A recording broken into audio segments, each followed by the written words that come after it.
पांडुरंग हरी वासुदेव हरी. गेल्या 5 वर्षापासून आमचा हा चातुर्मास सुरू आहे. सुरुवातीला काही मंदिरं सहभागी झाली होती, पण यावर्षी तर महाराष्ट्र व महाराष्ट्राबाहेरील 140 मंदिरांमध्ये हा चातुर्मास सुरू आहे. दरवर्षी मंदिरांमध्ये या सगळ्यांची प्रवचनं व्हायची आणि आम्हा सर्वांना प्रत्यक्ष समोर बसून ऐकायला मिळायची. पण यावर्षी कसं होणार हे मनात यायच्या आतच आदरणीय सविताताईंनी यूट्यूबद्वारे प्रवचनांचे आयोजन केले. अतिशय आनंद झाला आणि 11 दिवसापासून आध्यात्मिक ज्ञानसागराचा जणू सोहळा सुरू झाला. या प्रवचनांमुळे अक्षरशः ज्ञानगंगेत आपण सर्व न्हावून निघत आहोत. अध्यात्माचा आनंद काही वेगळाच असतो. वर दाखवता येत नाही, मात्र मनाला होत असतो. तर हे आजचे 12वे पुष्प आहे. अभंग क्रमांक 3051. चाले हे शरीर कोणाची ये सत्ते, कोण बोलवितो हरिविना. आपले हे शरीर हे कोणाच्या सक्तीने चालते? कानाने ऐकविणारा, डोळ्याने पाहविणारा, आपल्याला चालविणारा तो हरीच आहे. पण आपण मात्र आपल्या कर्तृत्वाचा अहंकार करीत बसतो. आपल्याला या अभंगावर सखोल विवेचन आणि ज्ञान देण्यासाठी येत आहेत आदरणीय वर्षाताई दामले. त्यांचा थोडक्यात परिचय करून देते. हरिभक्त परायण आदरणीय वर्षाताई दामले यांचे शिक्षण MA MPhil पर्यंत झाले आहे.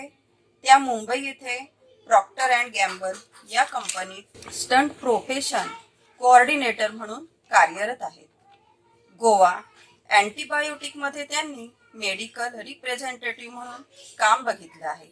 तसेच 2002 ते 2012 पर्यंत यवतमाळ व अमरावती येथे ग्राहक न्यायालयात त्या सदस्य होत्या. अनेक वर्षापासून सद्गुरूंच्या मार्गदर्शनाखाली त्यांनी वेदांताचा अभ्यास सुरू केलेला आहे. त्या आपल्या समोर या अभंगाचा अर्थ उलगडून दाखवणार आहेत. तत्पूर्वी एक भजन सादर होईल आणि भजन सादर करते आहेत सुहासिनीताई झुरमुरे आणि त्यानंतर लगेच प्रवचनाला सुरुवात होईल. यावर्षी आपण प्रवचनासाठी तुकारामांची गाथा ठेवलेली आहे आणि अतिशय सुंदर अशी ही गाथा आहे. तुकारामांचा त्यात पूर्ण भाव त्यांनी ओतून दाखवलेला आहे आणि आजचा हा अभंग आपल्याला उलगडून दाखवणाऱ्या वर्षाताई आता आपण ऐकणारच आहोत. तत्पूर्वी आपण सगळेजण भजन ऐकूया. पांडुरंग हरी वासुदेव हरी. पांडुरंग हरी वासुदेव हरी. पांडुरंग हरी वासुदेव हरी. पांडुरंग हरी वासुदेव हरी. विठू माऊली तू माऊली जगाची. विठू माऊली तू माऊली जगाची. माऊलीत मूर्ती विठ्ठलाची. माऊलीत मूर्ती विठ्ठलाची. विठ्ठला माय बाबा. विठू माऊली तू माऊली जगाची. विठू माऊली तू माऊली जगाची. माऊलीत मूर्ती विठ्ठलाची. माऊलीत मूर्ती विठ्ठलाची. पांडुरंग पांडुरंग पांडुरंग पांडुरंग पांडुरंग पांडुरंग पांडुरंग पांडुरंग. काय तुझी माया सांगू तिरी रंगा.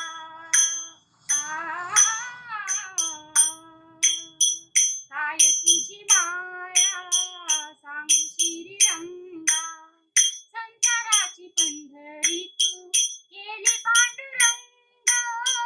डोळ्यातून वारे माय चंद्रभागा. अमृताची गोडी आज आली अभंग विठ्ठला. माय बापा अभंगाला जोड टाळची कळ्यांची. अभंग मला जोड टाळची फळांची माऊलीत मूर्ती विठ्ठलाची माऊलीत मूर्ती विठ्ठलाची पांडुरंग पांडुरंग पांडुरंग पांडुरंग पांडुरंग पांडुरंग पांडुरंग पांडुरंग लेकरांची सेवा केली सतवाई लेकरांची सेवा केली सतवाई कसा पांग पेडू कस होत राई तुझ्या उपकारा जगी तोड नाही ओवाळीन जीव माझ्या कावळ्या विठाई विठ्ठला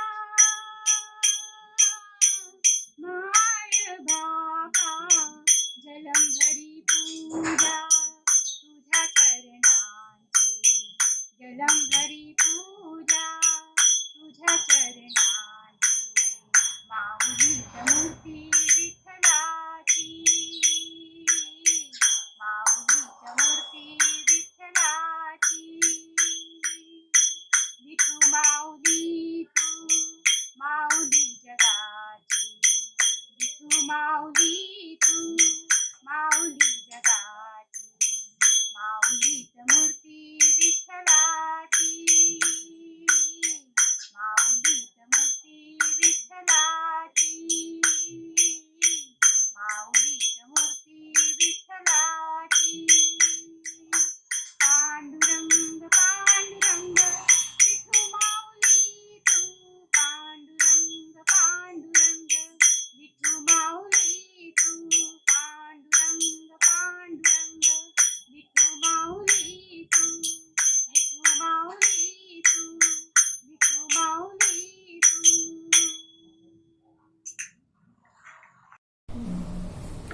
जय जय रघुवीर समर्थ गुरुर्ब्रह्मा गुरुर्विष्णू गुरुर्देवो महेश्वरा गुरु साक्षात् परब्रह्म तस्मै श्री गुरवे नमः ब्रह्मानन्दं परमसुखदं केवलं ज्ञानमूर्तिं द्वन्द्वातीतं गगनसदृशं तत्त्वमस्यादिलक्ष्यम् एकन्नित्यं विमलमचलं सर्वधी साक्षिभूतं भावातीतं त्रिगुणरहितं सद्गुरुं तन्नमामि सद्गुरुनाथ महाराज की जय संत श्रेष्ठ तुकाराम महाराज की जय जय जय रघुवीर समर्थ भगवंताचा आशीर्वाद घेऊया संत श्रेष्ठ तुकाराम महाराजांनाही वंदन करते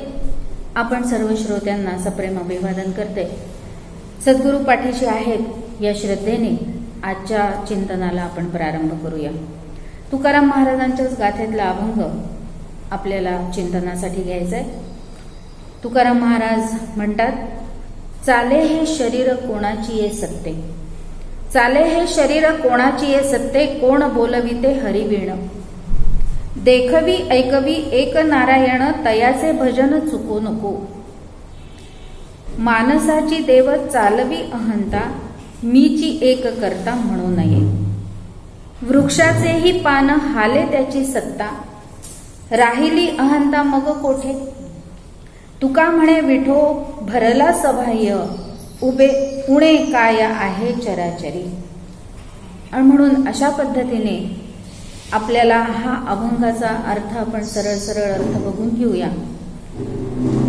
हे शरीर हरी वाचून दुसऱ्या कोणाच्या सत्तेमुळे चालते तुकाराम महाराज प्रश्न विचारतात आहे पहिल्या चरणात की हे शरीर हरी वाचून दुसऱ्या कोणाच्या सत्तेने चालते हरी वाचून कोण तुझ्या मुखातून बोलवून घेतो डोळ्याने पाहविणारा कानाने ऐकविणारा एक नारायणच आहे दुसऱ्या याच्यात उत्तर दिलं स्वतःच पहिल्या चरणामध्ये प्रश्न विचारला दुसऱ्या चरणामध्ये उत्तर दिलं की एक नारायणच आहे की जो आपल्याला डोळ्यांनी पाहायला मदत करतो कानाने ऐकवून देतो आणि मुखातून बोलवतो म्हणून त्या नारायणाचं भजन करण्यास चुकू नको. हा सल्ला आहे. नारायणाचं भजन करण्याचा आपल्याला उपदेश 3ऱ्या ओळीमध्ये केलेला आहे, चरणामध्ये. आणि मनाचा अहंकारही देवच चालवतो, म्हणून मनुष्याने मीच एक कर्तृत्ववान आहे, मीच सर्व काही करतो असे म्हणू नये. थोडक्यात अहंकारी होऊ नये, असं 3रं एक महत्त्वाची गोष्ट जी परमार्थासाठी आवश्यक आहे ती सांगितलेली आहे. या जगात वृक्षाचे पानही ज्याच्या सत्तेने हालते, त्याच्या निरंकुश व्यापक सत्तेत तुझ्या अभिमानास अवकाशच कोठे आहे? परत प्रश्न आहे की प्रत्येक गोष्ट त्याच्याच सत्तेने चालत असते, मग माझ्या अहंकाराचा प्रश्नच कुठे येतो? असं इथे तुकाराम महाराज आपल्याला विचारतात आहेत. आणि पुढे म्हणतात, तुकाराम महाराज म्हणतात, या चरणात एक नारायण अंतर्बाह्य व्यापून राहिला आहे. तो नाही या चराचरात, चरणात म्हटलं बहुतेक मी, या चराचरात एक नारायणच अंतर्बाह्य व्यापून राहिला आहे. तो नाही असे कोणतेही स्थान नाही. जिथे नारायण नाही अशी एकही जागा आपल्याला आपण कितीही शोधली तरी सापडणार नाही, असं तुकाराम महाराज आपल्याला अगदी शेवटच्या चरणामध्ये ठासून सांगतात आहेत. मग आता अनेक वेळा आपण प्रवचन कीर्तनांमध्ये ऐकतो की नराचा नारायण होण्यासाठी आपल्याला प्रयत्न करावे लागतात आणि कोणता तरी एक मार्ग धरून ठेवावा लागतो. म्हणून शास्त्रांनी 4 मार्ग दिलेले आहेत. कोणते कोणते आहेत ते? भक्ती मार्ग, ज्ञान मार्ग, योग मार्ग आणि कर्म मार्ग, असे 4 मार्ग शास्त्राने आपल्याला सांगितले. आता जायचं खरं म्हणजे एकाच ठिकाणी आहे, पण मग 4 मार्गांची गरज काय आहे हो? असा जर प्रश्न आला तर त्याचं उत्तर एकच आहे की प्रत्येकाचा अधिकार वेगळा असतो, प्रत्येकाची प्रकृती वेगळी असते, म्हणजे स्वभाव वेगळा असतो. आणि म्हणून एकाच मार्गाने प्रत्येकजण तिथपर्यंत पोचूच शकले असते असं होऊ शकलं नसतं. म्हणून शास्त्राने आम्हाला हे 4 मार्ग दिले आहेत. मग इथून तर आमची जबाबदारी सुरू होते की मला कोणता मार्ग निवडला पाहिजे, माझा स्वभाव कसा आहे आणि मी काय केलं पाहिजे म्हणजे मी त्या भगवंतापर्यंत पोचेन. कारण आपण अनेक वेळा हेही ऐकतो की आपण मानव जन्मामध्ये आलो म्हणजे आपलं ध्येय एकच आहे सगळ्यांचं, ते म्हणजे परमेश्वराची प्राप्ती करून घेणे. मग परमेश्वराची प्राप्ती जर करून घ्यायची आहे तर प्रत्येकाचा स्वभाव वेगवेगळा आहे. मग प्रत्येकाचा स्वभाव वेगळा असेल तर मग एकच मार्ग सांगितला तर कदाचित हे सगळेजण तिथपर्यंत पोचू शकणार नाही. आणि म्हणून शास्त्र आमच्यावर कृपावंत झालं, संत आमच्यावर कृपावंत झाले आणि त्यांनी आमच्यासाठी 4 मार्ग दिलेले आहेत, भक्ती, ज्ञान, योग आणि कर्म. पण या 4 मार्गांपैकी भक्ती मार्ग सोपा आहे असं सगळेजण सांगतात, संतही तेच सांगतात. पण खरंच सोपा आहे का असा विचार केला तर, कारण एका ठिकाणी तुकाराम महाराजच आपल्याला सावध करतात. काय आहे तुकाराम महाराजांचं अभंगातलं चरण? भक्ती ही तर सुळावरली पोळी, खाईल तो विरळा. म्हणजे काय? सूळ आपल्याला माहिती आहे, पूर्वी सुळावर देऊन शिक्षा व्हायची. कोणी जर खूप मोठा अपराध केला असेल तर त्याला त्या सुळावर चढवून त्याचा तिथे जीव घेतला जायचा आणि अशा पद्धतीने त्याला ती शिक्षा द्यायला. आता तो सुळावर चढणे म्हणजे कसं असतं? खूप तेल लावलेलं वगैरे आपल्याला सगळ्यांना माहिती आहे, त्याचं वर्णन करण्याची गरज नाही. म्हणजेच याचा अर्थ काय की भक्ती तरी सोपी आहे का? नाही. पण दगडापेक्षा वीट या न्यायाने भक्ती सोपी आहे असं आपण गृहीत धरायचं आणि भक्ती मार्ग स्वीकारायचा. म्हणून कारण इतर जे मार्ग आहेत ते कठीण आहेत. कारण आता वेदांचा अभ्यास करतो म्हणलं तर परत प्रश्न येतोच की वेदांची भाषाच आपल्याला कळत नाही, कारण ती गिरवाण भाषा आहे. ती वेदांची भाषा आपल्याला कळत नाही. म्हणून तर या संतांनी सगळं हे वाङ्मय, वेद वाङ्मय जे आहे ते प्राकृत भाषेमध्ये आणलं. आणि म्हणून तुकाराम महाराज म्हणतात की वेद अनंत बोलिला, अर्थ तुकाची सांगितलेला, विठ्ठलाशी शरण जावे, निज निष्ठे नाम घ्यावे. 4 वेद आहेत, अथर्ववेद, सामवेद, यजुर्वेद आणि ऋग्वेद. असे 4 वेद आपल्याला शास्त्राने दिलेले आहेत, पण त्या सगळ्यांचं एका वाक्यामध्ये आपल्याला स्पष्टीकरण करून तुकाराम महाराजांनी काय सांगितलं? वेद अनंत बोलिला, अर्थ ही तुकाची सांगितला, विठ्ठलाशी शरण जावे, निजनिष्ठे नाम घ्यावे. आणि मग हे निजनिष्ठे नाम घ्यावे अशी ही दिलासा देणारी वाक्य आपल्याला भक्ती मार्गामध्ये या संतांनी वापरलेली दिसून येतात. आणि अशी जरी त्यांनी वाक्य वापरलेली असली तरी हे संत वाङ्मय जे आहे ते वेदांचंच मराठीत केलेलं भाषांतर आहे परिपूर्णपणे, असं आपल्याला लक्षात येतं. पण केव्हा हे लक्षात येईल, केव्हा हा निष्कर्ष काढू आपण? ज्या वेळेला आपण त्यांच्या अभंगांचा सखोल अभ्यास करू तेव्हा. आणि म्हणून आजचा अभंगही तसाच आहे ना. आपल्याला इतर अभंग आपण अनेकदा बघितले, पण ते भक्ती मार्गाने जाणारे सोपे वाटतात. पण आजचा अभंग आपण पाहिलाय की चाले हे शरीर कोणाची ये सत्ते. आणि म्हणून अशा पद्धतीने हे शरीर कोणाचे या सत्तेने चालतं असा प्रश्न विचारला. आणि मग आजचा अभंग समजावून घ्यायला थोडासा अवघड आहे अशी पहिल्यांदाच सूचना करून ठेवते. म्हणजे मग आपण जास्तीत जास्त एकाग्रतेने किंवा लक्ष देऊन ऐकण्याचा प्रयत्न करूया. कारण की एखादी कठीण गोष्ट जेव्हा करायची असते त्यावेळेला आपलं लक्ष परिपूर्णतेने त्याच्याकडे असलं पाहिजे. मग कठीण आहे म्हणून सोडूनही देता येत नाही ना प्रत्येक वेळेला. कारण देव पाहो उंच ठाई उभे राहो. तुकाराम महाराजांनी आणखीन एका आपल्याला अभंगात सांगितलं, देव कुठे असतो? वर, आकाशात असतो, स्वर्गात असतो, असं आपली बोली भाषेत आपण म्हणतो. देव वरती आहे, आकाशामध्ये आहे, स्वर्गामध्ये आहे. मग आता स्वर्गामध्ये जायचं असेल तर आपल्याला उंच व्हावं लागेल की नाही? हो, म्हणजे अभ्यास करावा लागेल की नाही? आणि म्हणून आजचा अभंग थोडासा चिंतनासाठी कठीण आहे, अशी खुणगाठ आपण मनाशी बांधून घेऊया आणि अभंगाच्या चिंतनाकडे वळूया. की तुकाराम महाराज काय म्हणतात? प्रश्न विचारलाय ना तुकाराम महाराजांनी पहिल्या चरणामध्ये, चाले हे शरीर कोणाची ये सत्ते. मग आता शरीर म्हटल्याबरोबर शरीर म्हणजे देह. परत ती सगळी संकल्पना आठवून घ्यायची. आपल्याला बहुतेकांना ह्या सगळ्या संकल्पना अनेक वेळा ऐकल्यामुळे माहिती आहेत, पण ऐन वेळेला आम्ही ते विसरतो. त्या वेळेला ते उपयोगाला आणत नाही. म्हणून आपल्याला संतांना ह्या सगळ्या गोष्टी वारंवार सांगाव्या लागतात. आणि म्हणून शरीर कोणाच्या सत्तेने चालतं असा जर विचार केला तर पहिले शरीर म्हणजे काय आणि शरीर किती आहेत आणि कोणत्या शरीराला कोणतं शरीर चालवतं याचा आधी विचार करावा लागेल. आणि म्हणून शरीर म्हणजे देह, आणि देह म्हटल्याबरोबर किती देह झाले? 4. आपल्याला 4 देह आहेत. आता हे आपण अभ्यास करायला लागल्यामुळे आपल्याला माहिती आहे, पण एकदम असं नवीन ऐकणाऱ्या समोर जर बोललो तर मग त्याला एकदम 4 देह आपला दिसताना तर एकच देह दिसतो.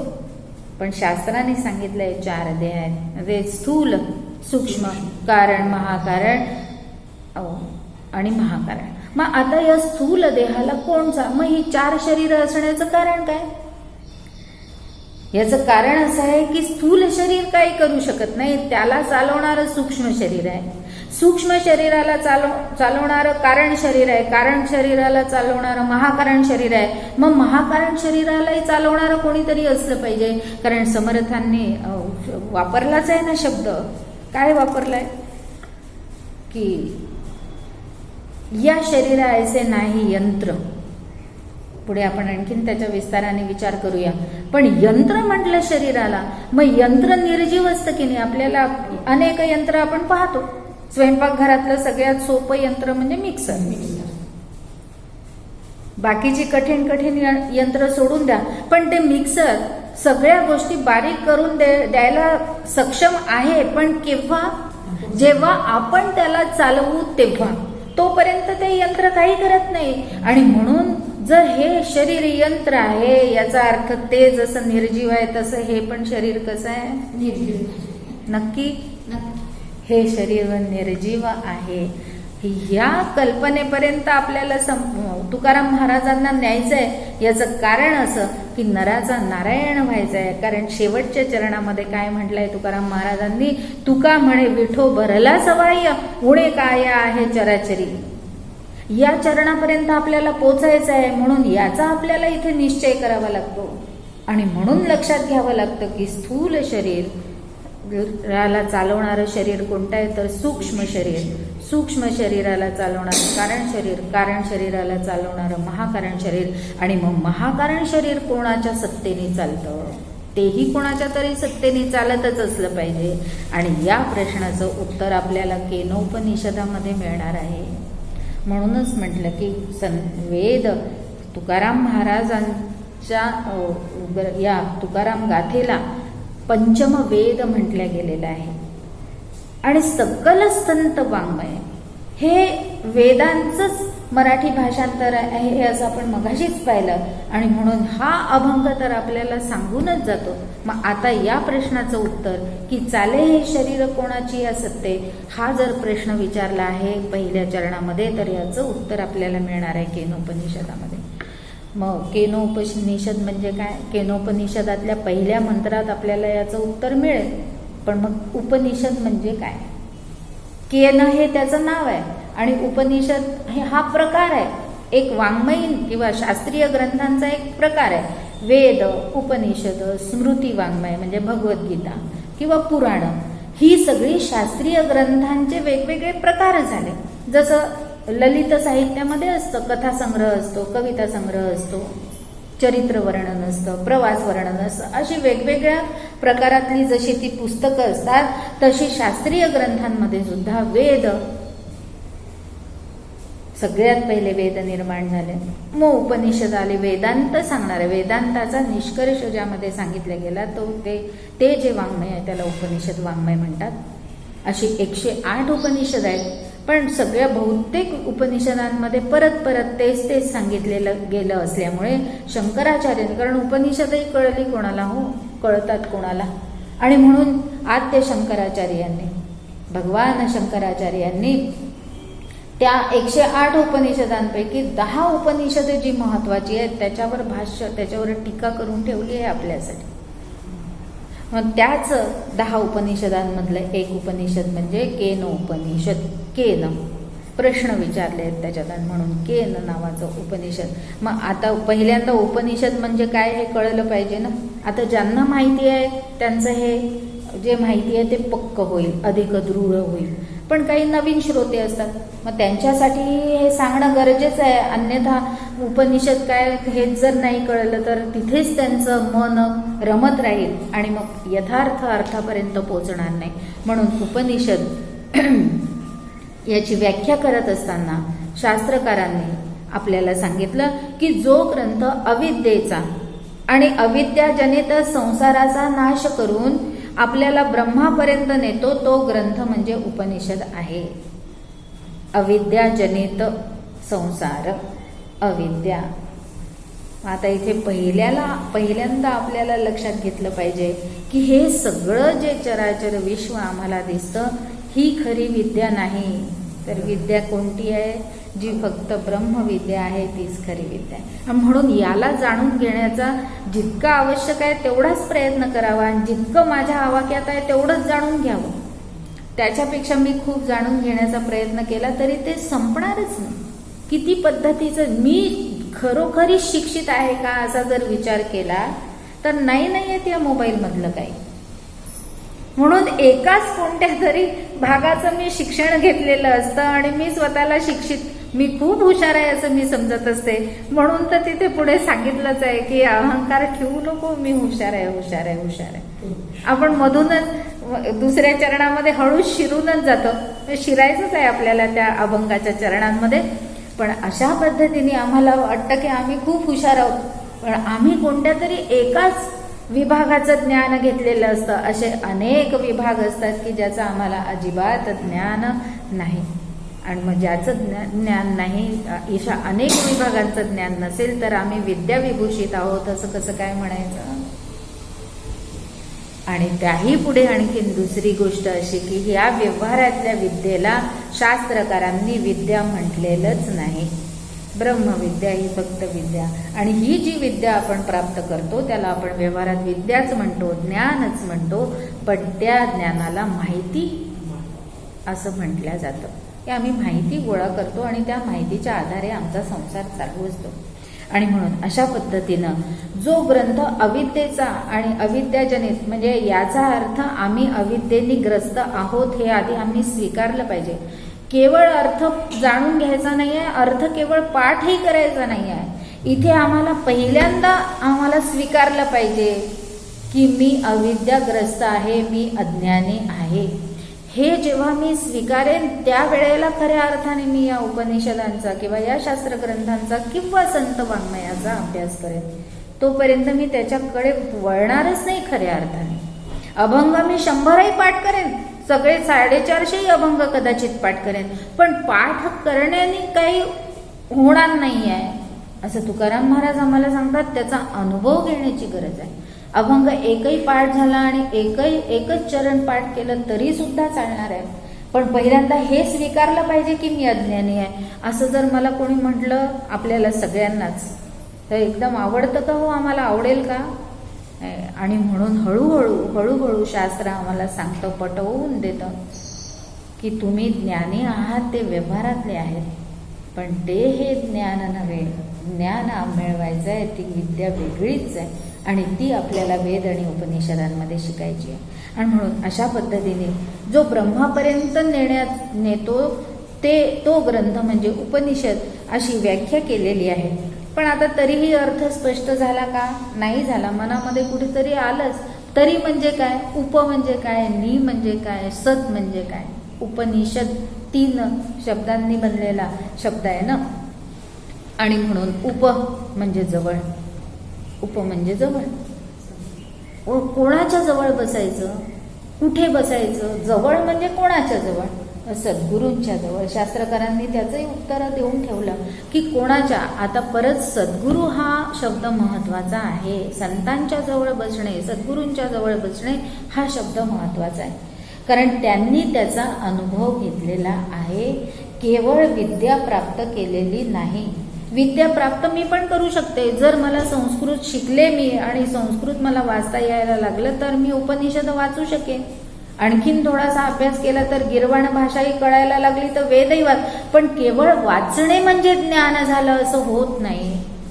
कारण ज्ञानाचे 2 प्रकार सांगितले आपल्याला शास्त्राने, एक परोक्ष ज्ञान आणि एक अपरोक्ष ज्ञान. म्हणून ग्रंथांमुळे आम्हाला परोक्ष ज्ञान होण्याची व्यवस्था आहे आणि अपरोक्ष ज्ञान होण्याची व्यवस्था फक्त कुठे आहे? तर आम्ही संतांच्या पायाशी बसलो तर आणि सद्गुरूंच्या पायाशी बसलो तर. म्हणून हे म्हणजे प्रत्येक गोष्टीला नामकरण करताना सुद्धा किती विचारपूर्वक नामकरण आहे हे आपल्याला लक्षात येतं. या ग्रंथांना दुसरं काही म्हटलं असतं तर नाही, ते चाललंच नसतं. आणि म्हणून उपनिषद असं त्या ग्रंथांचं वाङ्मयीन प्रकार जो त्याला त्या विभागाला नाव जे दिलं शास्त्रकारांनी, उप म्हणजे जवळ. कोणाच्या जवळ बसायचं आहे? तर संतांच्या जवळ किंवा सद्गुरूंच्या जवळ. दुसरा शब्द आहे, अक्षर आहे त्याच्यामध्ये, नि म्हणजे गती देणे. कशाला गती द्यायची? कुठून कोणाला गती द्यायची? कशा पद्धतीने गती द्यायची? तर अविद्येकडून विद्येकडे गती देणे, अज्ञानाकडून ज्ञानाकडे गती देणे, असा नि या शब्दाचा अर्थ आहे. म्हणूनच आपण मगाशी बघितलं की मी अज्ञानी आहे हे आधी मला स्वीकारावं लागेल, त्याच्याशिवाय मी ज्ञानी होण्याचा प्रयत्न करणार नाही. आणि म्हणून नि म्हणजे गती देणे. आणि तिसरा हा शब्द आहे सत. सत म्हणजे शिथिल करणे किंवा नाश करणे. आता काय शिथिल करायचं आहे आणि कशाचा नाश करायचा आहे?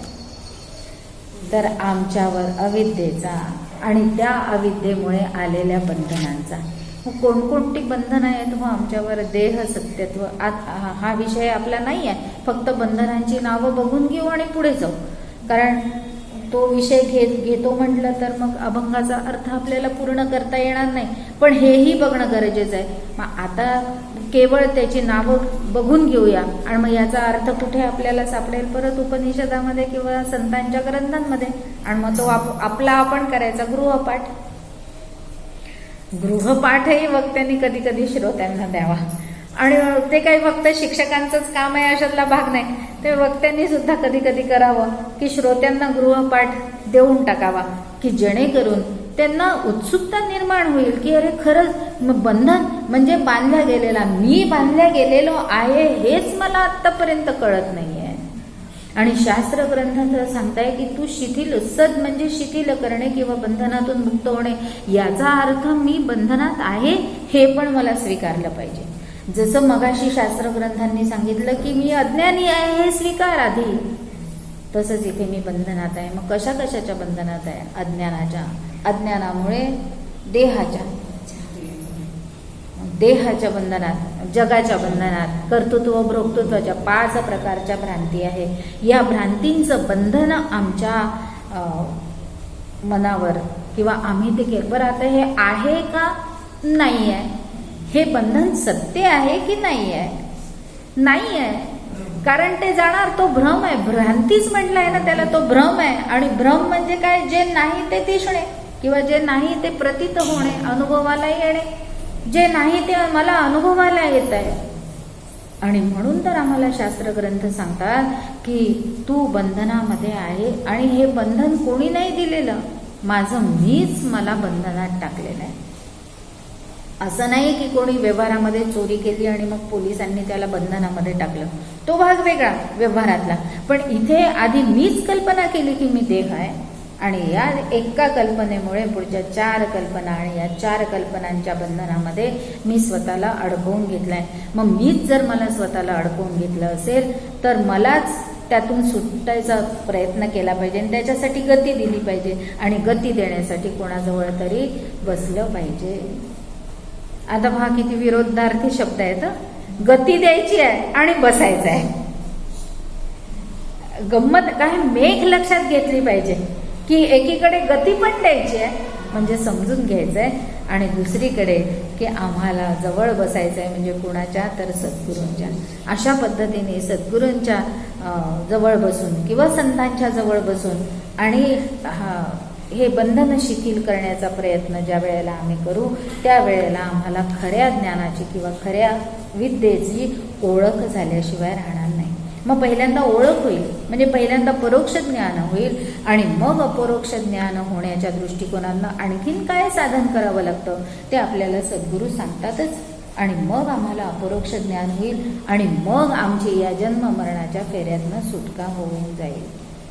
अशा इतक्या पायऱ्यांवरनं आम्हाला चालत जायचं आहे. आणि म्हणून आपण मगाशी म्हटलं त्याप्रमाणे की असं हे उपनिषद आम्हाला सहाय्यकारी ठरणार आहे. पहिल्या चरणातला जो प्रश्न तुकाराम महाराजांनी विचारलाय त्या प्रश्नाचं उत्तर देण्यासाठी केनोपनिषदातला पहिला मंत्र आपण हे करूया की उपनिषद आपल्याला पहिला मंत्र सांगतं आहे त्या उपनिषदातला. ओम केने शितम पतती प्रेषितम मनः केन प्राण प्रथम प्रैति युक्तः केनोशितां वाचमिमां वदन्ति चक्षु श्रोत्रम क उदेवो युनक्ति. मंत्र परत ऐकूया. ओम केने शितम पतती प्रेषितम मनः केन प्राण प्रथम प्रैति युक्तः केनोशितां वाचमिमां वदन्ति चक्षु श्रोत्र क उदेवो युनक्ति. अर्थ आहे या मंत्राचा, हे मन कोणापासून प्रेरणा घेऊन कामनायुक्त होऊन आपल्या विषयामागे जाते. प्रश्न विचारलाय. उपनिषद हे जे ग्रंथ आहेत किंवा संत वाङ्मय आपल्याला माहिती आहे, जसं दासबोध हा ग्रंथ आहे की गुरु शिष्यांचा संवाद आहे. बहुतेक सगळ्या उपनिषदांमध्ये सुद्धा गुरु शिष्यांचा संवाद असलेला आपल्याला आढळून येतो. आणि म्हणून इथे सुद्धा हे केनोपनिषद जे आहे ते केन म्हणजे काय, कोण, अशा प्रश्नांची मालिकेने त्या उपनिषदाला सुरुवात झाली आहे. आणि म्हणून तिथे शिष्याने प्रश्न विचारला की हे मन कोणापासून प्रेरणा घेऊन कामनायुक्त होतं, कोणाकडून चालना घेऊन प्रथम प्राणांचं स्पंदन होतं, वाणी कोणाच्या सत्तेने बोलते आणि कोणता देव डोळ्यांना व कानांना प्रेरणा देतो. लगेच सद्गुरूंनी शिष्याला उत्तर दिलेलं आहे या उपनिषदामध्ये. ते उत्तर आहे यत श्रोत्रस्य श्रोत्रम मनसो मनः यत् श्रोत्रस्य श्रोत्रम मनसो मनः ह वाचं प्राणस्य प्राणः चक्षुषः चक्षु स ओ अतिमुच्य धीरा अस्मात् लोकात् प्रेत्य अमृता भवन्ति. प्रत्यक्ष श्लोकाचा अन्वय वाचलेला आहे मी. तो वाचणं जास्ती सोपं आहे, कारण मगाशीच म्हटल्याप्रमाणे संस्कृत कठीण असतं आणि म्हणून ते वाचण्यात चूक होऊ नये याची काळजी. आणि म्हणून मग इथे यत् श्रोत्रस्य श्रोत्रम मनसो मनः. अर्थ काय? अर्थ लगेच मराठीत बघून घेऊया. जो कानांचा कान, मनाचे मन. आता पहा, इथे आपल्याला विचार करायला प्रवृत्त करताय की कानाचा कान म्हणजे परमार्थ जर आम्हाला साधायचा असेल तर तो आणखीन कशाचा विषय असं आपल्याला इथे लक्षात येतं, तर विचार करण्याचा मुद्दा येतो, उपस्थित होतो. केवळ कृती करून आम्हाला परमार्थ साध्य होणार नाही. आम्हाला विचारच करावा लागेल आणि विवेकच करावा लागेल. त्याच वेळेला आम्हाला परम अर्थ प्राप्त होईल. आणि तेच आम्हाला इथे सांगतात आहे की जो कानांचा कान आहे, मनाचे मन आहे, वाणीचीही वाणी आहे, तोच प्राणांचा प्राण आणि डोळ्याचाही डोळा आहे. असे जाणून धैर्यवान पुरुष संसारापासून सुटून हा लोक पार करून अमर होतात. प्रश्नाचं उत्तर, प्रश्नही कठीण आहे, उत्तरही कठीण आहे, पण ते आपण सोडवण्याचा प्रयत्न करूया. पूर्ण अभंगाचा काय अर्थ झाला किंवा नाही झाल्याचा मुद्दा नाही आहे, पण आपल्याला जिथपर्यंत आपल्याला हे नेता येईल तिथे उत्तर शोधत, तिथपर्यंत आपण उत्तर शोधत जाऊया. आणि म्हणून जो कानाचा कान आहे, दोन कानांच्या पाठीमागे तिसरा एक कान आहे. आणि म्हणून सध्या श्रावण महिन्यात आपण पाहतो शंकराला किती नेत्र असतात, डोळ्यांचा डोळा. मग त्याला जर आहे तर आम्हाला आहे की नाही आहे? म्हणून अशा पद्धतीने आपल्याला लक्षात येतं. इथेच आहे उत्तर. आणि हे उत्तर आहे पण समजण्यासाठी वेदांनी आणि शास्त्रांनी सांगितलेला एक सिद्धांत आपल्याला इथे लक्षात ठेवला पाहिजे. याचा अर्थ काय की या दोन कानांच्या मागे जो आहे तो चेतन आहे आणि हे दोन कान कसे आहेत? अचेतन आहे. आणि म्हणून इथे सिद्धांतच आपल्याला सांगून जातो की जे जे निर्माण झालेलं आहे ते जड आहे आणि अचेतन आहे. अशा पद्धतीने आम्ही जेव्हा विचार करत जाऊ त्यावेळेला आम्हाला उत्तर सापडणार आहे. आपण आधीच पाहिल्याप्रमाणे की अभंग थोडासा समजायला कठीण आहे, कारण वेदच सांगतात आहेत जणू काही इथे तुकाराम महाराज आपल्याला. आणि म्हणून इथे आपण अतिशय लक्ष ठेवून की सिद्धांत शास्त्राने दिला आहे की जे जे निर्माण झालेलं आहे ते नाशिवंत तर आहेच, पण जड आणि अचेतन आहे, त्यामुळे ते काहीही करू शकत नाही. अशा पद्धतीने आपण हा शास्त्राचा सिद्धांत स्वीकारायचा आहे आणि तो स्वीकारून आता आणखीन पुढे जायचं आहे. म्हणून आपण मगाशी म्हटलं होतं, पाहिलं होतं की समर्थ या शरीराला यंत्र म्हणतात. म्हणून यंत्र असतं पण त्याला चालवणारा कोण असतो? तर कोणीतरी चेतन असतो आणि वेगळा असतो. त्या यंत्रापासून तो वेगळा असतो, तेव्हाच ते यंत्र चालवता येतं. दोन्ही गोष्टी असल्या पाहिजे. यंत्र निर्जीव आहे आणि म्हणून त्याला चालवणारा चेतन पाहिजे आणि तो त्याच्यापासनं वेगळा पाहिजे. म्हणून तो वेगळा आहे, म्हणून ते यंत्र चालतं. म्हणूनच आमच्यापेक्षाही म्हणजे या शरीरापेक्षाही वेगळं असणारे कोण काय आहे? तर ते ब्रह्मतत्व आहे आणि ते मी आहे. आता हे शरीर पुढे ते वाक्य लावून घ्यायचं की ते मी आहे. अशा पद्धतीने तिथपर्यंत आम्हाला म्हणूनच पोचायचंच आहे. म्हणून आपण इथेच आत्ताच ते वाक्य म्हणून टाकूया की हे शरीर ते काही करू शकत नाही, कारण ते जड आणि अचेतन आहे. मग आता असा विचार केला तर मग आता हे शरीर आलं कुठून, कसं? या शरीराचे आई वडील कोण आहे? आता आपल्याला मग ती परंपरा बघितली पाहिजे. मग शरीर जर जड अचेतन आहे आणि ही सत्ता कोणाच्या तरी मुळे चालते, तर मग हे झालं कुठून, कसं? मग याचं जर उत्तर शोधायचं असेल तर माझे आई वडील, माझा जन्म कोणामुळे झाला? माझ्या आई वडिलांमुळे. त्यांचा जन्म कोणामुळे झाला? त्यांच्या आई वडील. अशी जर आपण परंपरा मागे मागे मागे मागे मागे नेली तर ती कुठे जाऊन पोचते? एका जवळच जाऊन पोचते की नाही शेवटी. आणि म्हणून ही सगळी जी निर्मिती आहे ती एकापासून आहे. मग ते एक काय आहे? त्याला शास्त्राने किंवा वेदांनी ब्रह्म असं म्हटलेलं आहे. मग आता ते ब्रह्म आम्हाला दिसतं का डोळ्याने? नाही दिसत.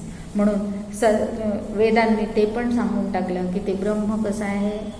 सद एव सौम्य इदम अग्रासीत. सगळ्यात पहिल्यांदा फक्त ब्रह्मच आहे आणि ते निर्गुण निराकार आहे असा वेदांनी तिथे निर्णय आपल्याला निष्कर्ष देऊन ठेवलेला आहे.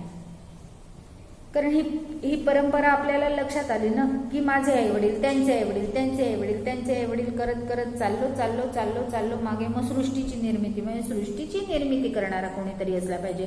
मग त्याची निर्मिती कारण मग आपण त्या प्रश्नामध्ये आणि त्याचंच उत्तर शोधतोय की हे शरीर कोणाच्या सत्तेने चालतं, ते शरीर कोणाच्या सत्तेने चालतं ते शरीर.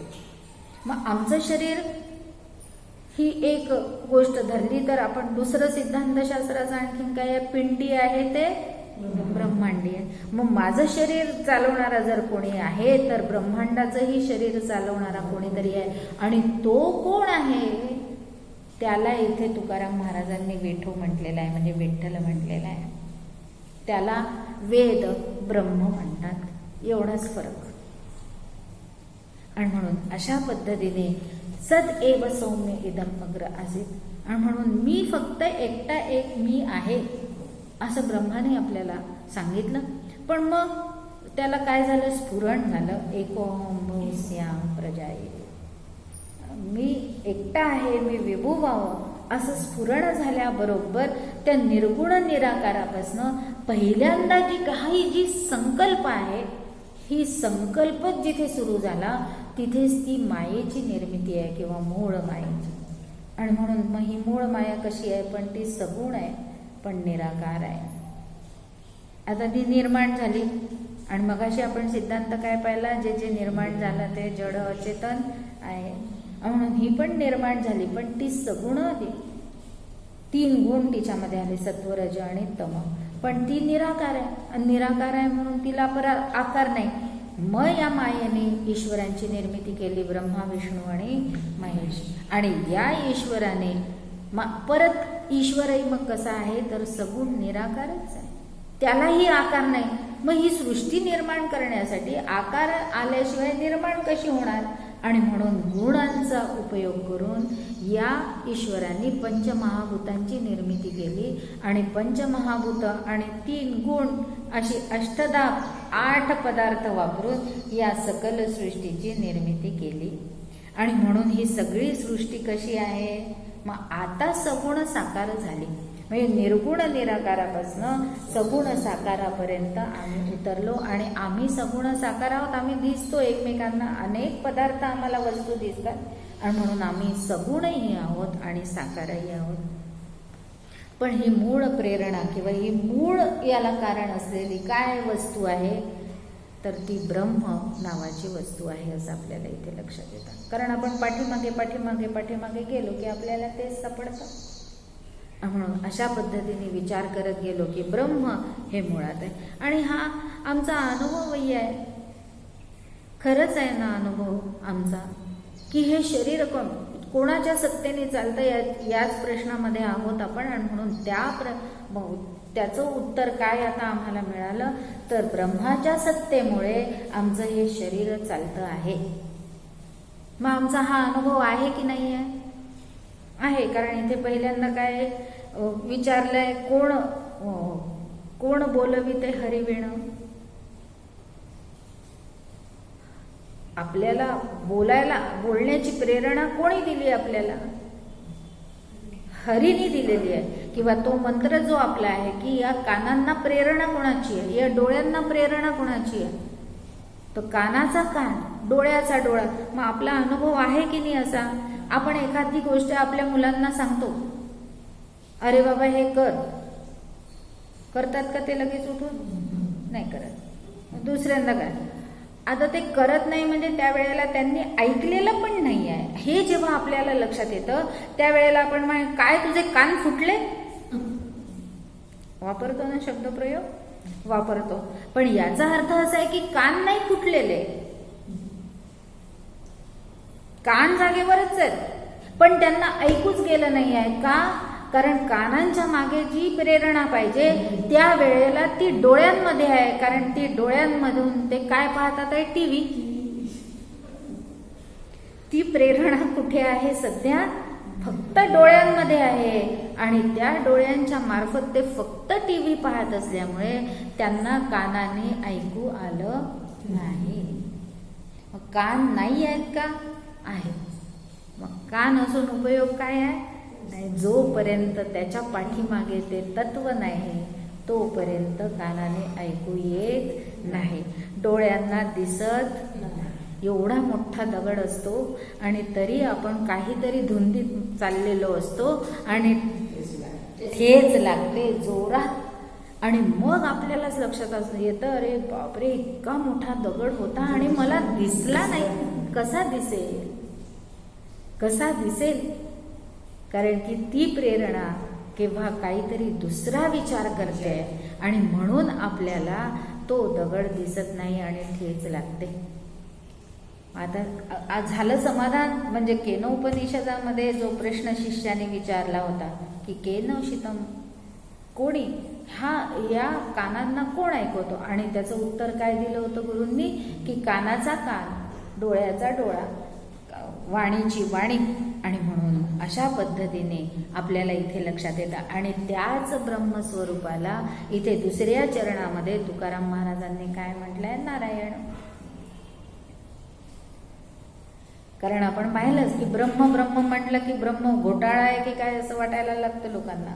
ब्रह्म म्हटलं की अंगावर शहारे येतात. म्हणून संतांनी मार्ग काढला की नको, ब्रह्म म्हणायचंच नाही. मग काय म्हणायचं? नारायण. मग नारायण म्हणतील, हरी म्हणतील, राम म्हणतील, कृष्ण म्हणतील, काहीतरी म्हणतील त्याला. पण हे जेव्हा म्हणत असतात त्यावेळेला त्यांना तिथे ब्रह्म शब्द अपेक्षित आहे असं आपण लक्षात घेतलं पाहिजे.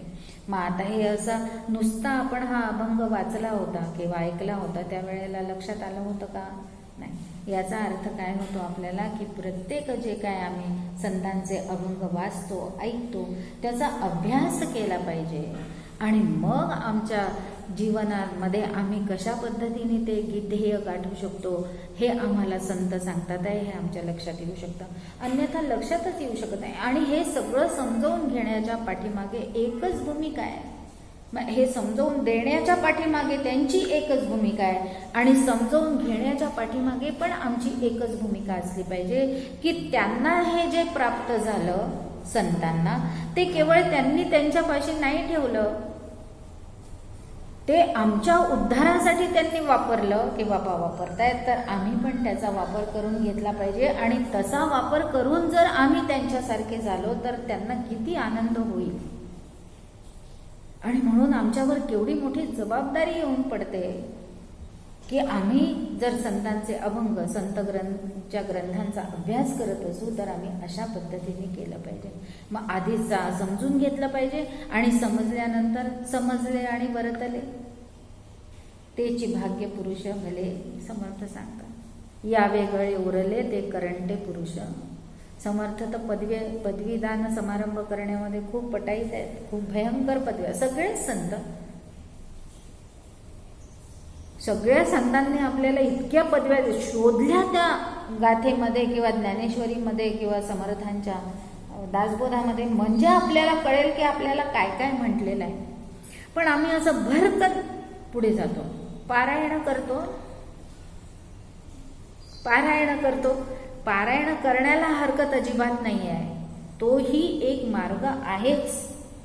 कारण तिथूनच सुरुवात आहे की तिथे संतांचा संग आहे बघा, म्हणून त्याला नावं ठेवणे हा अजिबात उद्देश नाही. कारण त्या पारायणापासूनच कदाचित एखाद्याची पुढे पुढे प्रगती होऊ शकते की संतांचा ग्रंथ हातात आला म्हणजे संतांचा संग घडला.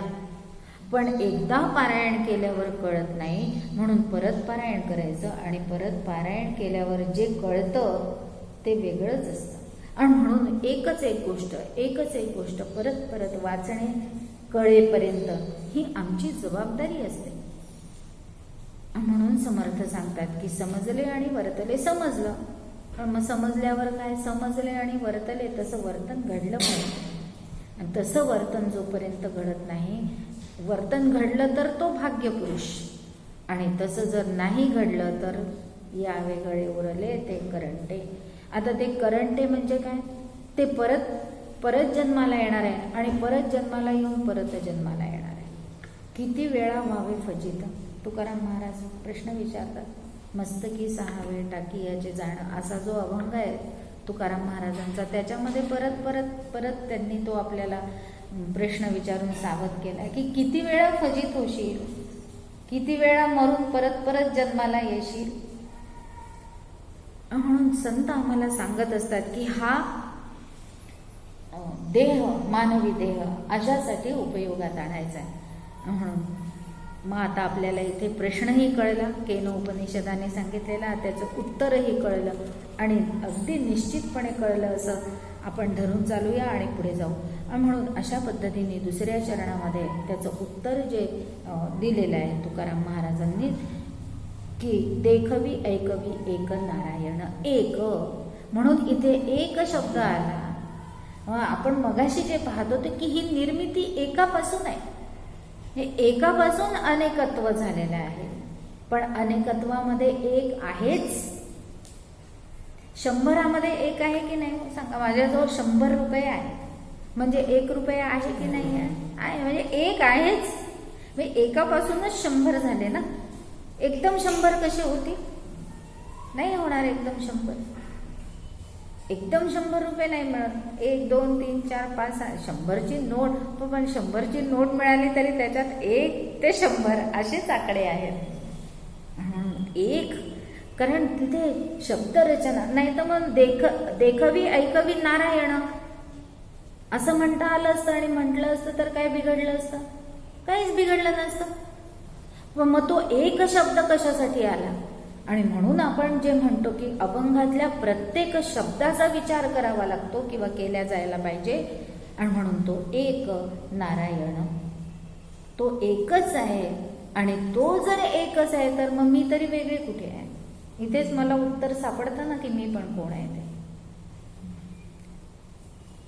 म्हणून देखवी ऐकवी एक नारायण, तयाचे भजन चुकू नये. आता इथे भजन हा शब्द पण खूप महत्वाचा आहे असं आपल्याला लक्षात येतं. काय संतांचे परत भजन. आता भजन म्हणजे काय आपल्याला सर्वसाधारण अर्थ माहिती आहे, आपण पटकन उत्तरही देतो. कीर्तन करणे, भजन करणे, नामजप करणे हे भजन आहे. पण त्याचा खरा अर्थ आहे ज्ञान करून घेणे. भजन या शब्दाचा अर्थ आहे ज्ञान करून घेणे किंवा निरंतर स्मृतीमध्ये ठेवणे. अतिशय सूक्ष्म अर्थ जर भजन या शब्दाचा आपण पाहिला तर निरंतर स्मृतीमध्ये ठेवणे म्हणजे भजन. निरंतर म्हणजे निरंतर. आणि म्हणून अशा पद्धतीने आपल्याला तो निरंतर राहायला पाहिजे. अंतर न पडता भगवंताचं जर आम्ही नामस्मरण करत असू तर आम्ही भगवंतात भजन करतो आहे असा त्याचा अर्थ होतो. आणि म्हणून भजन या शब्दामध्ये भ हे जे अक्षर आहे याने हे ज्ञानाशी संबंधित आहे. बघा, भ हे जे अक्षर आहे हे ज्ञानाशी संबंधित किंवा ज्ञान दर्शवणारं अक्षर आहे असं आपल्याला लक्षात येतं. म्हणून भाती, अस्ति, भाती, प्रिय असे शब्द आपण ऐकले. अस्ति, भाती आणि प्रिय. अस्ति म्हणजे आहे, भाती म्हणजे ज्ञान किंवा विद्या, आणि प्रिय म्हणजे आवडणारा. हे ईश्वराचे असलेले लक्षण आहेत. मग ही कुठून आली पण? मगाशी आपण ती परंपरा पण बघितली की पहिले निर्गुण निराकार असलेलं ब्रह्म, त्याच्यानंतर मूळ माया, मूळ मायेने ईश्वर निर्माण केला आणि ईश्वराने ही सगळी सृष्टी निर्माण केली. त्या सृष्टीमध्ये आम्ही सगळेजण निर्माण झालो. आणि म्हणून आमची लक्षणं कोणती? नाम आणि रूप. ईश्वराची अस्ति, भाती, प्रिय, आणि ब्रह्माची सच्चित आणि आनंद. मग इथे भाती हा जो शब्द आला हा ज्ञानाशी संबंधित असलेला शब्द आहे. आणि म्हणून ब्रह्म कसं आहे तर सच्चित आणि आनंद स्वरूप आहे. आणि म्हणून मी पण सच्चित सच्चित आणि आनंद स्वरूप आहे, असं आम्हाला इथे तुकाराम महाराजांना या चरणामधून सांगायचं आहे. मग असा आमचा अनुभव आहे का? पण आनंद या शब्दाचा अर्थ आपल्याला याला समानार्थी दुसरा कोणताही शब्द नाही. कारण आनंद म्हणजे आनंद, आणि आनंद म्हणजे कोणतीही व्यक्ती नसताना, वस्तू नसताना, परिस्थिती कशीही असताना जर आम्ही समाधानी असू तर त्याला आनंद म्हणतात. व्यवहारामध्ये आमचे आनंद खूप वेगळे असतात. एखादी खूप छान वस्तू मिळाली तर आम्हाला आनंद, आम्ही आनंद हा शब्द वापरतोय की मला खूप आनंद झाला आज. का? कारण माझ्या मुलाला नोकरी लागली आणि आज त्याला पहिला पगार मिळाला, त्यांनी माझ्यासाठी 25,000चा मोबाईल आणला म्हणून मला आनंद झाला. वस्तू मिळाली, ती व्यक्तीने दिली, म्हणजे मुलगा ही व्यक्ती आहे, त्याने दिली म्हणून आनंद झाला.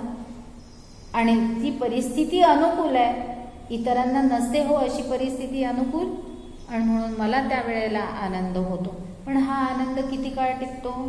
कारण तो मोबाईल रात्री झोपताना मी मोबाईल खिडकीमध्ये ठेवते आणि चोर तो चोरून नेतो. किती वेळाने टिकला तो आनंद? नाही टिकू शकत. आणि म्हणून व्यक्ती, बरं, हा जो मुलगा आत्ता पहिला पगार आला म्हणून मला लगेच काय काय आणून दिलं, पण असे अनेक पगार त्याला मिळायला लागल्यानंतर आम्ही त्याचे 2चे 4 करतो ना. मग आता 2चे 4 केल्यानंतर आता पहिला बोनस मिळाला, मग आता पहिल्या बोनस मिळाल्यानंतर त्यांनी कोणाला काय आणलं? टिकला का आनंद? त्या व्यक्तीपासूनही आनंद आता टिकेनासा झाला, कारण आता हा मला विसरत चालला. आणि मग परिस्थिती पण बदलून गेली सगळी. आणि म्हणून व्यक्ती, वस्तू आणि परिस्थिती ही आम्हाला कधीही आनंद देऊ शकत नाही. ते सुखी करण्याचा तो मार्ग किंवा ते तात्पुरतं सुख असतं, त्याच्यातून पुढे दुःखच निर्माण होत असतं असं आपल्याला लक्षात येतं. आणि म्हणून आनंद म्हणजे आनंदच. आणि अशी केव्हा तरी आम्ही म्हणतोय कधीतरी की आज ना मला माहिती नाही, काहीच वेगळं झालेलं नाही किंवा काही मिळालंय असंही नाही, कोणी भेटायला आलंय असंही नाही, काहीच झालं नाही, पण आज मला खूप छान वाटतंय. आता हे जे काही छान वाटणं आहे ते खरं त्याच्या सुखामुळे आहे. किंवा ज्या वेळेला आम्ही एखाद्या त्या वस्तूचा आस्वादही घेत असतो, ती वस्तू अनुभवतही असतो, त्यावेळेलाही खरा आनंद तो त्याच्यामुळेच असतो. आत्ता तो विषय नाही, कारण त्या विषयाकडे गेलो तर आपला वेळ कुठेच संपून जाईल. आणि म्हणून परत गृहपाठ. आणि म्हणून अशा पद्धतीने म्हणजे काय असे प्रश्न आपल्यालाच विचारत जायचे आणि अभ्यास करत जायचा. आपण पाहत होतो की भजन, आणि म्हणून भगवंताचं भजन केलं पाहिजे. मग इथे भ हे अक्षर आपल्याला ज्ञान शी संबंधित आहे असं आपल्याला इथे लक्षात येतं. आणि म्हणून समर्थांनी प्रभाते मने रामचिंतित जावा. किती वेळा समर्थांनी हा प्रभाते मने वापरलेला आहे शब्द. प्रभाते मने राम. माझा ही प्रभात केव्हा? प्रभात म्हणजे फक्त पहाटच का हो? नाही. ज्या वेळेला माझी बुद्धी सूक्ष्म होईल, माझी बुद्धी काहीतरी ग्रहण करण्याचा प्रयत्न करेल, काहीतरी शिकण्याचा प्रयत्न करेल, त्या वेळेला ती माझ्यासाठी प्रभातच आहे. कारण मी काहीतरी नवीन शिकले. कारण प्रभात आपण एरवी व्यवहाराच्याही दृष्टिकोनातून विचार केला तर सूर्य दुसऱ्या दिवशी उगवतो, म्हणजे नव्याने उगवतो की नाही. काल उगवला होता, मावळला, आज नव्याने उगवला, म्हणजे पहाट झाली. आणि म्हणून आम्ही त्याला प्रभात म्हणतो, म्हणजे काहीतरी नवीन झालं. तसंच एखादी गोष्ट ज्या वेळेला आम्ही शिकतो त्यावेळेला आमची बुद्धी सूक्ष्म होते, बुद्धी एकाग्र होते, त्याच्याशिवाय आम्ही शिकू शकत नाही. आणि म्हणून तो समय आमच्यासाठी प्रभात समय असतो. मग ती दुपार असली तरी पण, कारण बुद्धी त्या क्षणी तीक्ष्ण झालेली आहे, सूक्ष्म झालेली आहे. आणि अशा पद्धतीने पहाट होणे म्हणजेच केवळ प्रभात नाही, ज्ञान होण्याची व्यवस्था. म्हणून आम्हाला तुकाराम महाराज इथे सांगतात आहे की त्याचं भजन करण्यासाठी चुकू नको. काय सुंदर उपाय, काय अभंगाची रचना सुद्धा इतकी छान आहे की त्याचे भजन चुको नको. म्हणजे देह प्राप्त झाला आहे आणि म्हणून त्या निर्मात्याचं ज्ञान करून घे. म्हणजे भजन करून घे. आपण काय म्हणू शकतो आता वरती आपण अर्थ पाहिला भजन या शब्दाचा, आणि म्हणून आपण काय वाक्य वापरू शकतो, भजन करून घे. म्हणजे भजन करून ज्ञान करून घे. जो आपण एरवी अर्थ वापरतो भजन या शब्दाचा, नामस्मरण कर, कीर्तन कर, प्रवचन कर, शास्त्रग्रंथांचा अभ्यास कर, याला भजनच म्हणतात. असं भजन करून काय होणार आहे, भगवंताचं ज्ञान होणार आहे. म्हणून भजन करून घे असं आम्हाला इथे, कारण चुकू नको. आता इथे तयाचे भजनच चुकू नको, म्हणून त्याचं ज्ञान जर मी करून घेतलं नाही तर मी चूक करतो असं समर्थांना, आपलं तुकाराम महाराजांना इथे सांगायचं आहे आम्हाला. कारण एक वाक्य आणखीन त्यांचं महत्वाचं आहे, चुकलिया वर्म फेरा पडे. ते वाक्य आपल्याला इथे आठवलं पाहिजे, तयाचे भजन चुकू नको. आणि म्हणून संतांचे अभंग असे एकमेकांमध्ये गुंफलेले आहेत, साखळीसारखे असं आपल्याला लक्षात येतं की चुकलिया वर्म, जर आम्ही भजन नाही करून घेतलं म्हणजे भगवंताचं ज्ञान करून नाही घेतलं. आता ज्ञान करून नाही घेतलं म्हणजे परोक्ष ज्ञान झालं आम्हाला सगळ्यांना की भगवंत आहे, तोच एकटा एक आहे, तोच सत्य आहे. हा जीव झाला ना, मगाशी आपण निर्णय पाहिला, जड अचेतन आहे, त्याला चालवणारा कोणीतरी वेगळा आहे आणि त्याला परब्रह्म म्हणतात किंवा ब्रह्म म्हणतात. असा निष्कर्ष झाला. म्हणजे मग करणारा मी कोणी खरा म्हणजे राहिलो का, नाही. कारण ते पुढच्या आलंच आहे, चौथ्या चरणामध्ये आलंय. त्याच्या आधीच आणखीन एक चरण आहे की म्हणूनच मानसाची देव चालवी अहंता. आणि म्हणून अशी ही अहंता, मी जो करणारा खरा मी आहे, तेही अहंता तोच चालवतो. पण तू मात्र, म्हणजे मी, तुकाराम महाराज मला सांगतात आहेत की तू मात्र वृथा अभिमान धरून मी मी मी मी मी मी करत राहतो. हे सगळं सोडून दे आणि त्याचं भजन करून त्याला जाणून घे. त्याच्यामध्ये चूक करू नकोस, आणि चूक केली तर काय होईल, फेरा पडेल. चुकलिया वर्म फेरा पडेल. वर्म चुकलं तर काय होतं आपल्याला सगळ्यांना माहिती आहे. छोटासा दृष्टांत बघून घेऊया. फार कमी दृष्टांत येतात प्रवचनांमध्ये माझ्या, काही हरकत नाही. नवीन लग्न झालेली एक मुलगीच म्हणूया, 25-1 वर्षाची, इकडे माहेरी काही आजकाल करायची सवय नसते. तिथे सासरी गेल्यावर आता संसार सुरू झाला, 2च जण राहतात आहेत. मग आता एक सण झाला, मग त्या दिवशी नैवेद्याला शिकरण झालं, दुसऱ्या सणाला श्रीखंड विकत आणलं, तिसऱ्या सणाला दही साखर ठेवले वगैरे वगैरे असं. आता नवऱ्याला पुरणपोळी खूप आवडते, म्हणून मग आता त्यांनी सांगितलं, आता दसरा येतोय, दिवाळी येते, तू पुरणपोळी कर, मला खूप आवडते. हो म्हणे, करीन. आईला विचारलं. चांगली होती मुलगी, शिकण्याच्या प्रवृत्तीची होती. आधी नव्हतं केलं, पण ठीक आहे, आता करायची तयारी होती. मग आता सगळं विचारलं फोनवर. थोड्या आधीच्या कालावधीमधली हा दृष्टांत सांगते. आता तर सगळं यूट्यूबवर अवेलेबलच आहे. आता यूट्यूबवर सगळं दिसतंच. आईची पण गरज राहिली नाही. आता मोबाईल उघडला की तिथे ठेवायचा ओट्यावरच आणि तिथे तसंच्या तसं करायचं. हा आत्ताचा दृष्टांत नाही, थोड्या आधीचा, जेव्हा फक्त फोन होते. आपण जे भारत दूरसंचार निगम जे चालवत होतं ते फोन ज्या वेळेला होते त्यावेळेचा दृष्टांत सांगते की त्या मुलीने विचारलं, आईने फोनवर सांगितलं असं असं कर, डाळ शिजव, गुळ घाल, साखर घाल, काय जे कोणी गुळ वापरतं कोणी साखर वापरतं. पुरण शिजवून घे, कणिक भिजव आणि मग पोळ्या कर. ठीक आहे म्हणाली. मग त्याप्रमाणे सगळं केलं. नवऱ्यालाही वाटलं, अरे वा, पुरण तयार आहे, कणिक भिजून तयार आहे, बाकीचा स्वयंपाक तयार आहे. आता आपल्याला थोड्या कालावधीमध्ये 10-15 मिनिटातच जेवायला मिळणार. नैवेद्य झाल्याबरोबर वाट पाहतोय, होतच नाही. काय करते काय, म्हणे जमतच नाही म्हणे पोळी, काय होत आहे माहित नाही म्हणे, सगळी पोळपाटालाच चिकटते. काही नाही. मग लगेच फोन केला. 2-4 पोळ्या केल्यावर आईला फोन केला. आई अगं ते पोळ्या चिकटते आहे पोळपाटाला, काय करू, पुरण कमी घे. आईने काय उत्तर दिलं, पुरण कमी घे. आता पोळपाटाला चिकटते आहे, मग ती पुरण कमी घेतलं. तरी काही होईना परत येऊन पुरण चिकटते, आपलं पोळी चिकटतेच आहे. शेवटी नवरा आला आतमध्ये स्वयंपाकघरात, काय तुझ्या पोळ्या, आता एवढे सगळे प्रयोग होईपर्यंत ते पुरणही संपत आलं, ती कणिकही संपत आली. नवरा येऊन आतमध्ये जेव्हा बघतो तेव्हा काय करत होती ती, काय करत असेल, पुरणामध्ये कणिक भरत होती. आता चुकली यावर मग आत्ता एवढे प्रयोग झाले तोपर्यंत पुरण संपलं आणि कणिकही संपून गेली. आता परत पुरण करण्यापासून त्या मुलीला करण्याची वेळ आली की नाही, चुकली यावर मग फेरा पडे.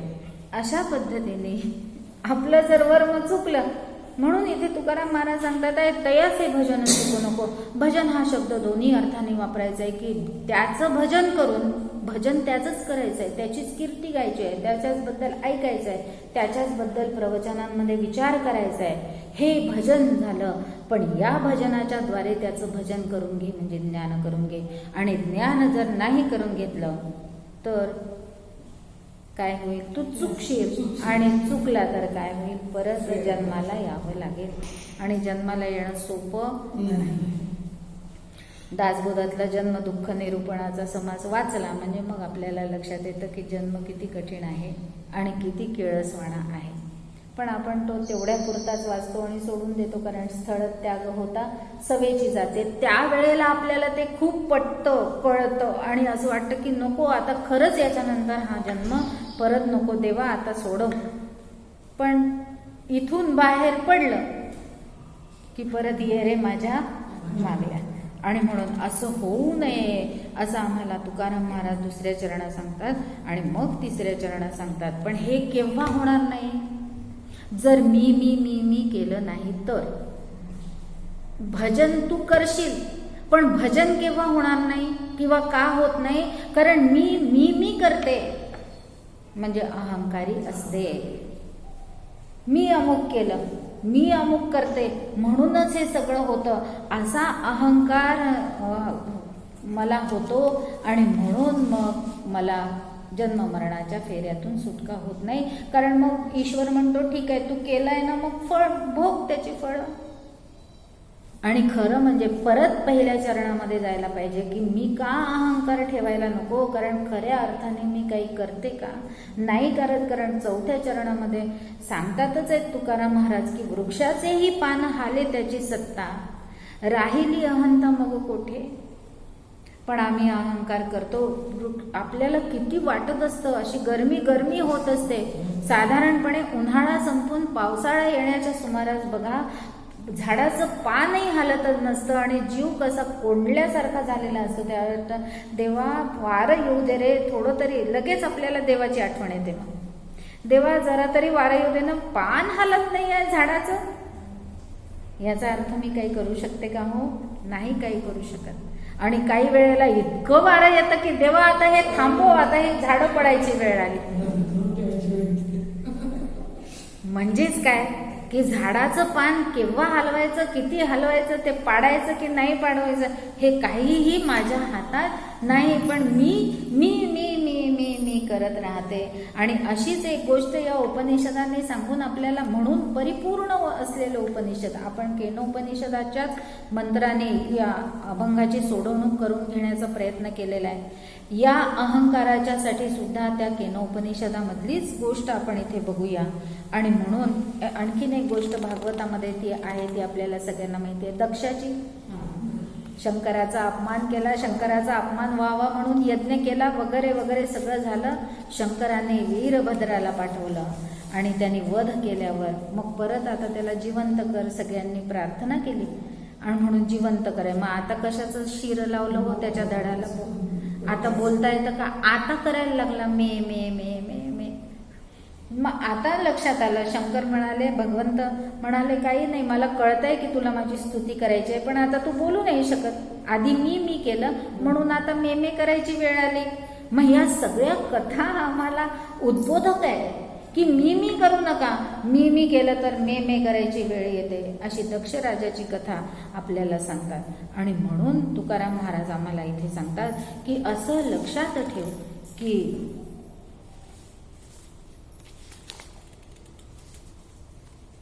मी केलं की तू हरल्याशिवाय राहणार नाही. मग आता याच्यासाठी या आपल्या केनोपनिषदामध्ये या सगळ्या ही ईश्वराने सृष्टी निर्माण केली. अहंकाराची कथा बघून घेऊया, म्हणजे आपला अभंग पण पूर्ण होऊन जातो. आणि म्हणून अहंकाराची कथा इथे केनोपनिषदामध्ये दिली आहे की ही ईश्वराने सृष्टी निर्माण केली आणि ही सृष्टी व्यवस्थित चालू राहावी आणि म्हणून यज्ञ संस्था निर्माण करून मानवांना यज्ञ करण्याची आज्ञा केली. पण आपल्याला माहिती आहे की सृष्टीमध्ये जसे चांगले लोक आहेत तसेच वाईट लोक पण आहेत. म्हणून हे असुर सारखे त्या यज्ञांचा विध्वंस करून टाकायचे. आणि म्हणून विध्वंस करून टाकत असताना देवतांच्या साह्याने ईश्वराने काय केलं, यज्ञाचं रक्षण केलं. आता लक्षात घ्या की देवतांच्या साह्याने ईश्वरानेच यज्ञाचं रक्षण केलेलं आहे. कारण कोण कोणाला चालवतो, आपण मगाशी परंपरा पाहिली आहे. ईश्वर काही करू शकत नाही कारण तो सगुण निराकार आहे आणि देवता या सगुण साकार आहेत. आणि म्हणून त्यांनी त्यांच्या साह्याने त्या यज्ञाचं रक्षण केलं. पण देवतांना अहंकार झाला की माझ्यामुळे यज्ञाचं रक्षण झालं. मग आता ईश्वराच्या ते लक्षात आलं की यांचा अहंकार घालवला पाहिजे. मग परीक्षा. आणि म्हणून यक्ष प्रगट झाला वायूसमोर, अग्नीसमोर प्रगट झाला. पहिल्यांदा अग्नीसमोर प्रगट झाला आणि यक्षाने विचारलं कोण आहेस तू? तर म्हणे मी अग्नी, जात वेदस वगैरे वगैरे खूप अहंकाराने उत्तर दिलं. काय करू शकतो म्हणे तू? म्हणे मी सगळं ब्रह्मांड जाळण्याची ताकद आहे म्हणे माझ्यात. हो का म्हणे, बरं बरं ब्रह्मांड नको जाळू म्हणे, आत्ता ही गवताची काडी जाळून दाखव. असं म्हणून त्या यक्षाने ती गवताची काडी त्या अग्नीसमोर, अग्निदेवतेसमोर टाकली. आणि त्या अग्निदेवतेने आता त्याला वाटली एवढूशीच काडी, एवढूशा तर अग्नीने जळून जाणार.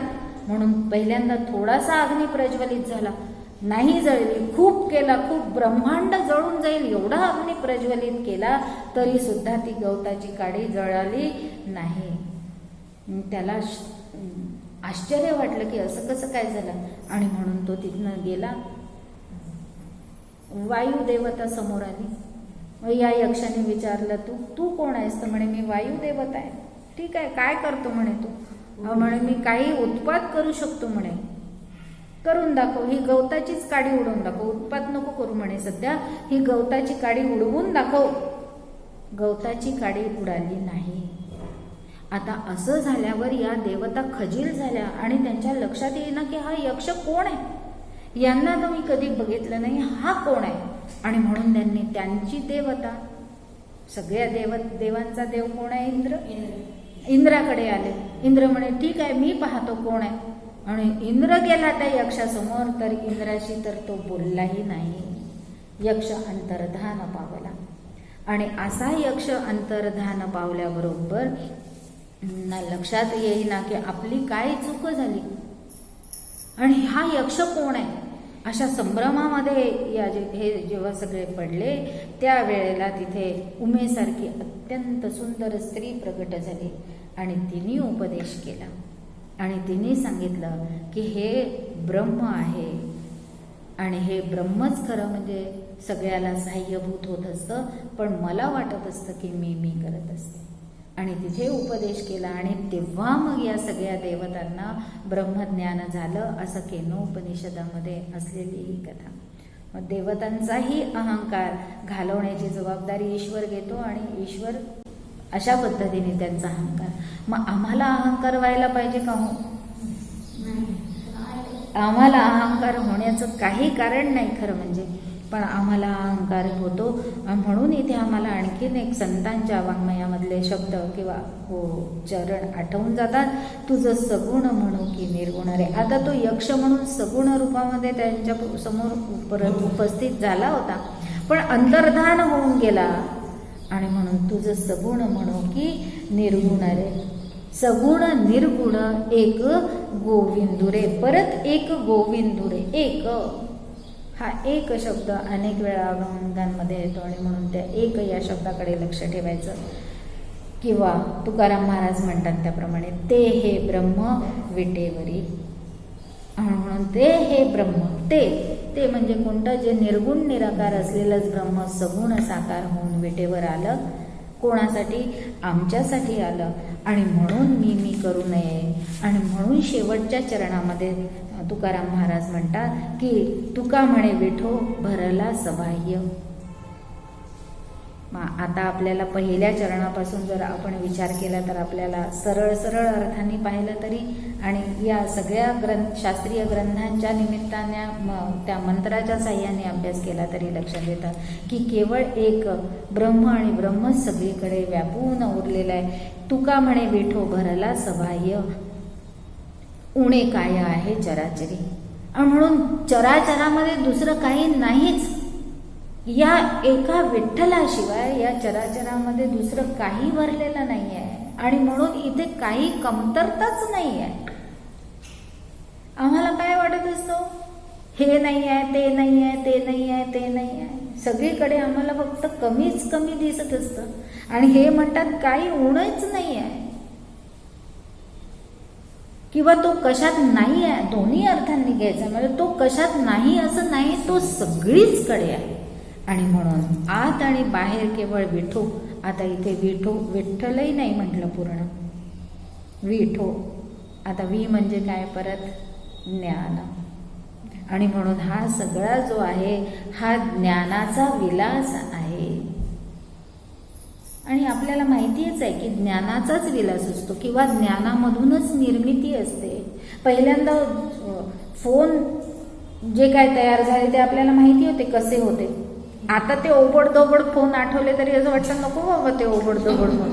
पण त्या ओबडधोबड फोनांपासून त्यांना सुटसुटीत किंवा त्यांना छान आकार देण्याचं कार्य कोणी केलं तर बुद्धीने केलं, म्हणजे ज्ञानाने केलं. आणि म्हणूनच ब्रह्माजवळ असलेले सच्चित आणि आनंद या 3 स्वरूप लक्षणांपैकी हा सगळा विलास कशाचा आहे. ह्या सृष्टीचा संपूर्ण विलास कोणाच्यामुळे आहे तर ज्ञानामुळे आहे. आणि म्हणून वी म्हणजे ज्ञान. आणि त्याच ज्ञानाचा असलेला पुतळा म्हणजे कोण तर विठ्ठल. आणि म्हणून विठो हा शब्द. आता हे विठ्ठल विठ्ठल विठ्ठल म्हणत असताना हे आम्हाला आठवलं पाहिजे की हा विठ्ठल दुसरा तिसरा कोणी नाही तर हा ज्ञान स्वरूप आहे, स्वरूप आहे. त्याचं रूप मला इथे दिसतंय असं.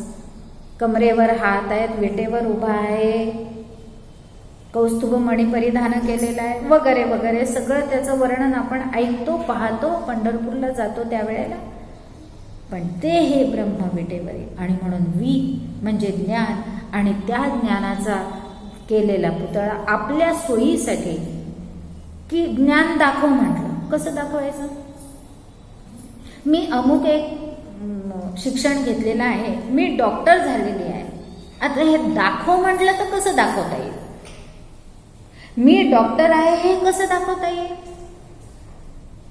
ती जेव्हा मी कृती करेन तेव्हा दिसेल. मग मी स्टेथोस्कोप वापरेन, माझा दवाखाना असेल, मग पेशंट माझ्याकडे येतील, मग मी त्यांचं तपासणी करेन, मग त्यांना औषध देईन, ते बरे होतील, तेव्हा लोक म्हणतील की हां तू डॉक्टर आहेस. मग मी डॉक्टर आहे हे दाखवू शकले का नुसतं, नाही, कृती करून दाखवू शकले. पण मग कृती महत्वाची आहे का ज्ञान महत्वाचं आहे. ज्ञान, आधी ज्ञान आहे म्हणून कृती करू शकले, ज्ञान आहे म्हणून कृती करू शकले. आणि म्हणून कृतीने ज्ञान सिद्ध होतं हेही बरोबरच आहे, पण आधी ज्ञानच आहे. आणि म्हणून ज्ञानाने कृती झाली, ज्ञानाची कृती झाली किंवा ज्ञानामुळे कृती झाली. आणि म्हणून लोकांना पडलं की मग, आणि म्हणून तोच काय म्हणतात त्याला सगुण साकार असलेली ती जी विठ्ठलाची मूर्ती आहे ती खरी म्हणजे काय आहे तर ज्ञान रूप आहे आणि आनंद रूप आहे. केव्हा पाहते आहेच 28 युगांपासून आहे, 28व्या युगांपासून आहे. युगे 28 विटेवर युगा असं वर्णन आहे त्याचं. आता 28 युगांपासून आहे का 28व्या युगामध्ये आला आहे या तपशिलामध्ये आपल्याला शिरण्याचं काही कारण नाही. प्रत्येकजण वेगवेगळे त्याचे अर्थ काढण्याचा प्रयत्न करतात की 28व्या युगामध्ये आला आणि तेव्हापासून उभा आहे. मग आता किती युग झाली तर माहिती नाही. किंवा हे 28 युग आहे, 28व्या युगामध्ये आला आणि तेव्हा कसाही अर्थ घेतला तरी तो केव्हा आला हे आपण निश्चितपणे कालावधी, पण तो आला आणि सगुण साकार होऊन आमच्यासाठी आला. कारण मी कोण आहे हे तो सगुण होऊन जोपर्यंत येत नव्हता तोपर्यंत आम्हाला कळत नव्हतं. आणि म्हणून शेवटच्या चरणांमध्ये सबाह्य काय तुका म्हणे विठो भरला सबाह्य उणे काय आहे चराचे. आणि म्हणून अशा पद्धतीने आपण लक्षात घेतलं पाहिजे की आमचं हे शरीर हा जो चराचरामध्ये भरून उरलेला विठ्ठल आहे याच्यामुळेच चालतं आहे. आणि म्हणून मी पण कोण आहे, विठ्ठलच आहे, मी पण ब्रह्मच आहे. या विचारापर्यंत आपण पोचलो पाहिजे.